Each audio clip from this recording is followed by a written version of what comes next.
बिस्मिल्लाहिर्रहमानिर्रहीम। अस्सलाम वालेकुम नाज़रीन, मैं हूँ महरीन सप्तैन, देख रहे हैं आप मेरा यूट्यूब चैनल। नाज़रीन, रोज़ डेवलपमेंट होती है मेहदी अली काज़मी साहब की बेटी और ज़हीर के केस में, और इस केस के अंदर एक दफ़ा ऐसा लगने लगता है कि जैसे सब मामलात जो है अब अपनी तकमील की तरफ जा रहे हैं और मामलात जो हैं उस तरह से जा रहे हैं जिस तरह के जाने चाहिए कानून के अहम मुताबिक।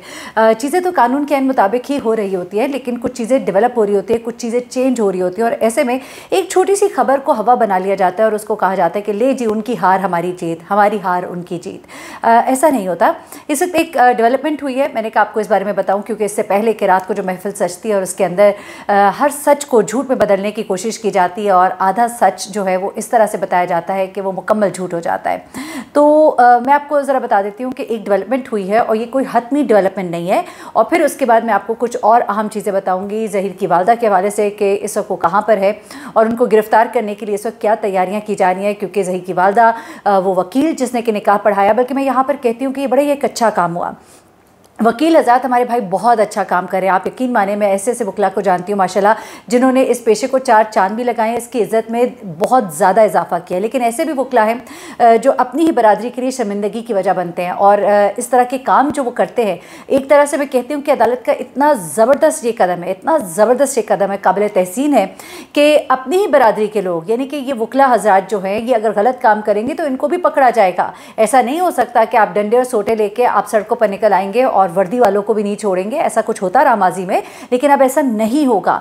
वो वकील हज़रात जो गलत काम करेंगे, जो मैल प्रैक्टिसिंग करेंगे, जो बेवकूफ़ बनाएंगे, कानून की धज्जियां उड़ाएंगे, वो भी गिरफ्त में आएंगे। जिसकी ये एक वाज़ेह मिसाल है कि वसीम नामी वकील जो कि खुर्रम राय का दोस्त था, वो भी उसके भी नाकाबिल ज़मानत गिरफ्तारी के वारंट जारी हो गए हैं। साथ ही साथ जो दूसरे वकील साहब हैं, क्या नाम है उनका, खुर्रम राय, उनके लिए भी जो है कह दिया गया है पुलिस को कि उन्हें भी गिरफ्तार किया जाए, और ज़हीर की वालदा और जो बाकी के लोग हैं उनके लिए भी कहा गया कि उन्हें गिरफ्तार करके अदालत में पेश किया जाए। अच्छा, वैसे में क्या होता है कि एमएलओ के हवाले से ये फैसला सामने आता है ट्रायल कोर्ट में कि एमएलओ बच्ची का किया जाएगा, और आज सुबह 10 बजे के लिए ये हुक्म दिया गया था कि बच्ची का एमएलओ किया जाए। लेकिन ज़हीर के वकला ने एक बड़ी शातिराना चाल चली, और मैं समझती हूँ कि बड़ा ही इन्होंने एक अपनी तरफ से वेल प्लेड, लेकिन it is not done. Well played इसलिए कि एक ऐसा काम किया गया कि एक तरह से एमएलओ को रुकवाया गया, लेकिन एमएलओ को रोक कर भी अदालत ने हरगिज़ ये नहीं कहा कि हम इसको कलअदम करार दे रहे हैं, बल्कि हाई कोर्ट ने ये कहा है कि इस पर हम पीर को समाअत करेंगे और इस पर फैसला किया जाएगा। अच्छा, एक और इनकी शातिराना चाल ये थी जनाब कि पहले भी सिंध हाई कोर्ट में जब वो दो लोग यानी कि एक था गवाह और दूसरा था निकाहा, इन दोनों की ज़मानत की दरख्वास्त जो है वो दायर की गई, तो दूसरी साइड की पार्टी को नोटिस ही नहीं इशू होने दिए, उनको पता ही नहीं था, और वहाँ पर ये समाअत हो जानी थी, उनको शायद ज़मानत भी मिल जानी थी, और उस ज़मानत ने फिर इफ़ेक्ट करना था शब्बीर और ज़हीर की ज़मानत को। लेकिन हुआ क्या कि टाइम पर पता लग गया, और फिर जबरान नासिर ने अदालत से इस्तदा की कि मुझे वक्त दिया जाए ताकि मैं इसको परसू कर सकूँ, मैं इसको देख सकूँ केस को। और उसके बाद ये जो केस है ये मंडे तक के लिए टल गया, यानी कि ज़मानत की दरख्वास्त बल्कि आज तक के लिए टल गई थी, यानी कि आज जुमरात को ये ज़मानत की दरख्वास्त पर सुनवाई होनी थी, लेकिन अब ये भी मंडे को चली गई है। लेकिन अब होता क्या है, जब वहाँ से वो कैंसिल हुआ और यहाँ पर इन दोनों की ज़मानत जो है वो कैंसिल हो गई, मनसूख हो गई, और वो दोनों तो बगैर हथकड़ियों के लेकिन जेल मुंतकिल कर दिए गए। लेकिन अब होता क्या है कि इन्होंने एक बार फिर से ये गेम डाली कि ज़हीर की तरफ से दरख्वास्त डाली कि बच्ची की जो एमएलओ है वो ना किया जाए। अब जब ये दरख्वास्त डाली जाती है तो मज़े का काम एक बार फिर से ये होता है कि जबरान नासिर को इत्तला नहीं दी जाती है, लेकिन जबरान नासिर को लकीली आज सिंध हाई कोर्ट में पेश होना था इन दोनों की ज़मानत की दरख्वास्त के सिलसिले में, और वहीं पर पता चलता है कि जनाब एमएलओ को रोकने के लिए यहाँ पर दरख्वास्त डाल दी गई है, तो इसको भी वो वहाँ पर प्रेजेंट होते हैं और यहाँ पर अपने दलाइल देते हैं। अब क्या होता है जनाब, ये एमएलओ की दरख्वास्त जो है ये अचानक क्यों रोकी गई, किसके कहने पर रोकी गई, तो मैं आपको बताती हूँ जनाब कि हुआ ये कि हंगामी तौर पर इसको इसलिए रोका गया। देखिए जी, 10 बजे बच्ची का होना था एमएलओ, 10 बजे जो डेडलाइन थी वहाँ पे तफ्तीशी अफसर ने जाना था, उसको मेडिकल ऑफिसर के सामने पेश करना था। अब यहाँ पर जो लोग कह रहे हैं ना बच्ची की तस्दीक होनी थी, कोई तस्दीक नहीं होनी थी। देखिए ये एक प्रोसेस है, ड्यू प्रोसेस है, इसको होना था, एक लेडी डॉक्टर के सामने उसने पेश होना था। और देखिए सिर्फ एमएलओ में वो सब कुछ नहीं है जो आपके जहन में है, बल्कि इसमें बच्ची की मेंटल हेल्थ भी है जिसके बारे में पूरी जानकारी होनी थी। अब माज़रत के साथ कभी कभी अल्फाज हिंदी के मैं इस्तेमाल करती हूँ तो आप लोग कहते हैं कि हमारे पास अपनी भी बड़ी वोकैबुलरी मौजूद है, लेकिन चले। अच्छा, अब क्या था कि 10 बजे चूँकि चूँकि ये सब कुछ होना था तो अदालत से इस्तदा की गई कि अदालत आलिया हमारी दरख्वास्त को सुना जाए, इससे पहले कि बच्ची का MLO हो तो इसे रोक दिया जाए। और इसलिए ये जो दरख्वास्त है ये हंगामी तौर पर सुनी गई। 9:55 पर इसको सुना गया और उसके बाद 10 बजे से पहले ये कहा गया कि अभी रुकिए, ज़रा इसका फैसला लेने थे। अच्छा, उसके बाद अदालत ने क्या किया जनाब? अदालत में जिब्रान नासिर ने चाइल्ड जो मैरिज रिस्ट्रेन एक्ट है सिंध का, उसके ऊपर बात की। फिर उन्होंने अदालत आलिया यानी कि सिंध हाई कोर्ट को बताया कि ट्रायल कोर्ट में ये जो प्रोसीजर चल रहा है वहाँ पर जो चालान मंजूर कर लिया गया है जनाब आलिया, उसके अंदर जो ह्यूमन ट्रैफिकिंग है उसकी भी शिकें हैं और उसकी वजह से ये केस बड़ा ही संगीन नौयत का केस है जिसकी बिना पर बच्ची का MLO होना बहुत ज़रूरी है। दूसरी जानिब से ये दलाइल दिए गए जनाब कि बच्ची जो है ये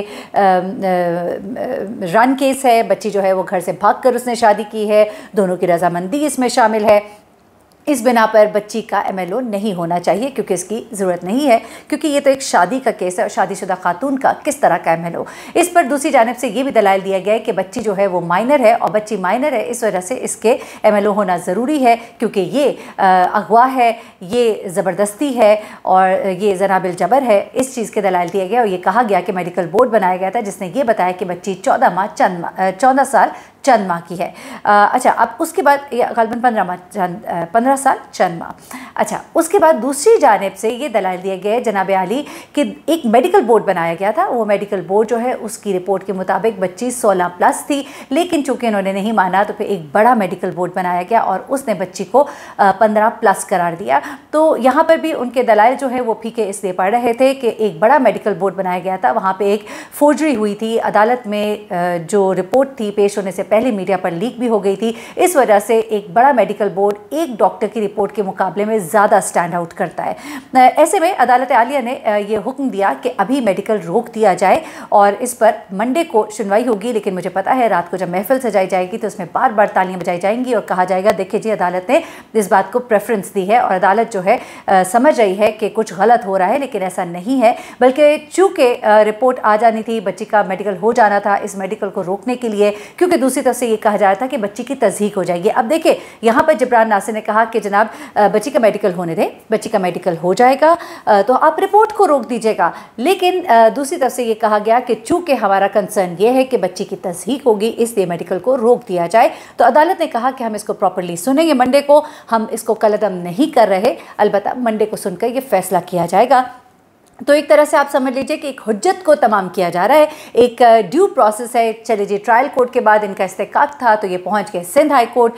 सिंध हाई कोर्ट में पहुंचने के बाद अब देखिए ये सुप्रीम कोर्ट जाने का सोचते हैं या क्या करते हैं। अलबत्ता सिंध हाई कोर्ट के फैसले के बाद इंशाल्लाह मंडे को हम एक्सपेक्ट कर रहे हैं कि यकीनन फैसला मेहदी अली काज़मी के हक़ में आएगा और फिर जो है इसके ऊपर यकीनन जो है काम होगा और मेडिकल जो है बच्ची का होगा। तो जनाब ये तमाम तर सिचुएशन है, मैंने कहा आपको क्लियर कर दें। अब आपको बताएं कि ज़हीर की वालदा जो है उनकी गिरफ्तारी के वारंट जारी कर दिए गए हैं और इनकी फैमिली के अंदर इस वक्त बहुत टूट फूट है। इस वक्त शब्बीर की बीवी जो है वो काफ़ी इनसे नाराज़ है। कुछ खबरें कदीर के मैके से आ रही हैं, कदीर की वो बीवी जो घर छोड़ के जा चुकी है, उनकी तरफ से कुछ खबरें लीक की जा रही हैं कि इस वक्त शब्बीर की बीवी भी कदीर की बीवी से मिलने जा रही है और इसके बाद ये लोग जो है ये कुछ कोशिश करेंगे कि किसी तरह शब्बीर को तो हम बचा लें।